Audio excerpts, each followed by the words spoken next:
Big boss Satna में आई हुई जिग्ना वोरा की आजकल काफी चर्चाएं हैं। इतना ही नहीं, बिग बॉस निरंतर कोशिश कर रहा है कि जिग्ना की जो बाहर इमेज है उसको क्लियर किया जाए। इसके लिए बिग बॉस ने एक अलग से स्पेशल जिग्ना के लिए बिग बॉस हाउस के अंदर एक कॉन्फ्रेंस भी की थी।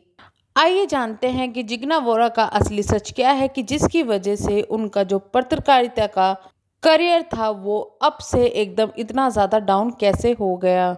जिग्ना वोरा ने मुंबई के अंडरवर्ल्ड की ऐसी ऐसी न्यूज सामने लाई है जिसको देखकर लोग चौंक जाते थे, लेकिन एक दिन ये खुद ही अपनी एक न्यूज बन गई। जिग्ना को नवंबर 2011 में अंडरवर्ल्ड डॉन छोटा राजन के साथ साठगांठ करके वरिष्ठ संपादक डी की को हत्या के लिए उकसाने की खबर सामने। इसके बाद में उनको गिरफ्तार कर लिया गया। जिग्ना बोरा उस वक्त द एशियन एज में काम कर रही थी, जिस वक्त जिग्ना बोरा को पुलिस द्वारा गिरफ्तार किया गया। जिग्ना बोरा अकेली ऐसी औरत नहीं थी जिसको उस वक्त गिरफ्तार किया गया।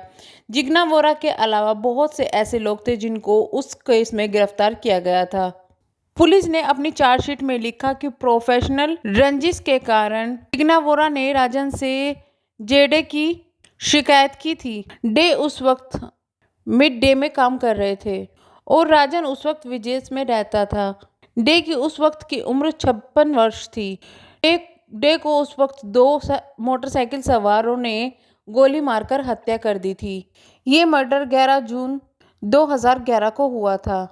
इसी के बाद में वोरा की गिरफ्तारी हो गई। जुलाई गिरफ्तारी के बाद वोरा कई महीने जेल में रही। इतना ही नहीं, उनके साथी पत्रकार भी उनके खिलाफ हो गए और वोरा के खिलाफ एक अभियान की तरीके से चलाया गया। लेकिन 2012 में जो वोरा को जमानत दे दी गई उनके बेटे की वजह से, क्योंकि वो एक सिंगल पेरेंट थी। डे उस वक्त छोटा राजन की कुछ ऐसी पोल खोल रहे थे जैसे कि छोटा राजन उस वक्त बीमार रहने लगा था और छोटा राजन का जो दबदबा था वो भी अब कम होता जा रहा था।